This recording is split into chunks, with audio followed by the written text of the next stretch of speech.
প্রিয় বন্ধু, আজকে আপনার দেখাবো সফল গৃহস্থ, যেটা নাকি গৃহস্থ মানে বছরে লাখ টাকা বেচকিনি করে। বর্তমান আপনাদেরকে দেখাবো কবি ক্ষেত, যেই কবি নাকি পাতার রং দেখছেন, এই যে পাতার রং, এই কবিটা হইতেছে বর্তমান বাজার হইছে 60 টাকা 70 টাকা 100 টাকা কেজি, পাইকারি হইতেছে 70 টাকা কেজি বর্তমান। তো এই কবিটার বর্তমান বাজার মধ্যে বিরাট চাহিদা। আমি কিছুদিন আগে এনে করে ভিডিও করে দিয়েছিলাম যে কম খরচে আর কি এই কবি উৎপাদন করা যায়। আর এই কবিটা হয়েছে তুমি কতখানি বড় হয়েছে দেখছেন, এত ডেটা নাই, বুঝতে পারছেন? খুদা কবি এই দেখেন, এই দেখছেন 1 বিঘা মাটি ক্ষেত করা হয়েছে। এই দেখেন, যদি একটা কবি 2টা কবি যদি 1 কেজি হয়ে যা 60 টাকা 70 টাকা পাইকারি। তো এই যে আদা চিকেন মাটি আছে, এগুলো আর কি বেচে শেষ করছে আর কি, অল্প কিছু আছে হ্যাঁ।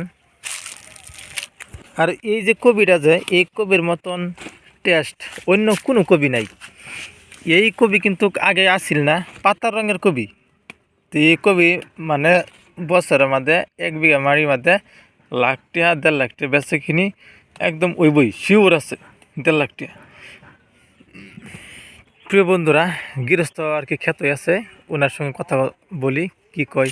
চাচা ভালো আছেন? বালাই বালাই এনে যে ক্ষেত করলেন কিরম পুষছে এবারে বছর? পুষছে বালাই খাটবার ফাইলে বালাই হ্যাঁ, গতিকে যারা খেত হইলে তো খেত বানার ফাইলে পুষে আছে, আর যদি খেত বাড়ি গেল তো হারাই গেল। হারাই গেল। আল্লাহর রহম এবারে বালা ফুটছে না? এবার আমার পুষছে টিয়ার পরিমাণটা কইতেন না না না আর এখানে বাড়ি করছি আমি। হ্যাঁ, আর দেশে থেকে 40,000 টাকা এনে মাটি কত 1 বিঘা? আর এখানে হেবাড়া করছে। আচ্ছা আচ্ছা, দেখুন বন্ধুরা, গৃহস্থ অ্যাকচুয়ালি যদি আপনি ক্ষেত সবজি ক্ষেত করেন এই বর্তমান টাইমে আর কি, এই সিজনে যদি কবি উড়াবার ফাইন তো ভালো লাভ আছে নাকি রে চাচা? আর আগুলে করুন। হ্যাঁ, আর আগুলে আর আগুলে না? কোন তো হস্তা বর্তমান বাজার কত করে এই 25 টাকা 30 টাকা প্রথমে 60-70 টাকা 70 টাকা আছে, 70 টাকা বাজার আছে। তো গতিকে যিকোনো আর কি ক্ষেত সব বাইরে নেয় না, বাজারে সবাই নেয় না না, কিন্তু যে খাইছে হ্যাঁ কিন্তু গম পাইছে আমার স্বাদ। হালকা মানুষ চিনি না, জানি না, জানি না এর ভিতরে কি আছে কি গাছের পাতার রঙের কবি না।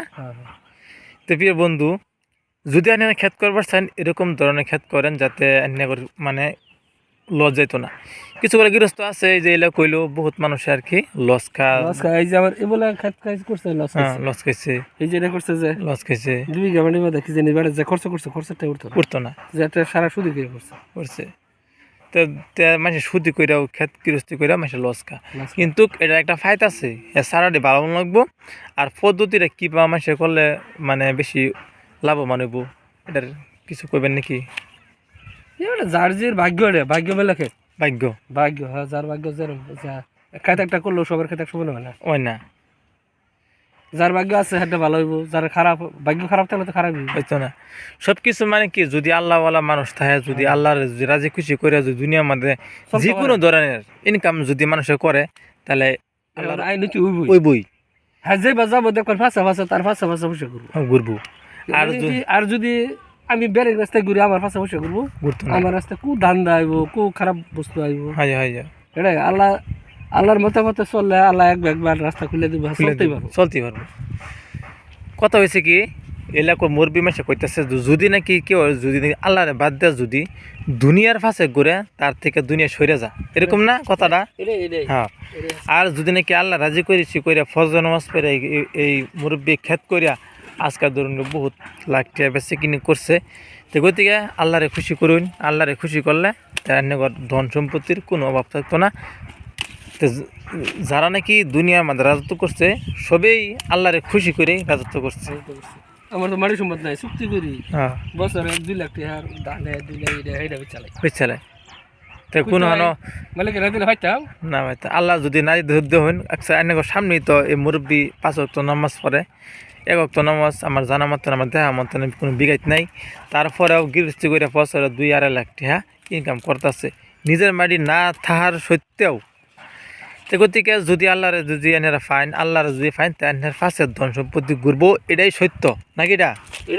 এটাই হাসা। আর যদি আল্লাহরে বাদ দিয়ে যদি এনে যদি ফজরের আগেও যদি এনে খেত নেমে চাক্কা বাইরে আইন তারপরে অন্যের থুকদের মধ্যে এক মুঠ ভাত খাইবার তকদির হইতো না। আর যদি ফজর নামাজ পড়ে যদি এনে খেত যদি 7টার সময় যদি লাগুন 8টার সময় যদি লাগুন তা অন্যের ক্ষেতের মধ্যে আল্লাহ দেওয়া মানে কইছে আল্লাহ রিজিক কিন্তু ভাই জমিনও থাকে না, রিজিক থাকে আসমানওয়ালার কাছে। সেই আসমানওয়ালা যদি এনে রিজিক দেয় তাহলে সেই রিজিক এনে খাইতে পারবেন। দুনিয়া চলবা গেলে এত টেনশন করবার দরকার নাই, দরকারই নেই।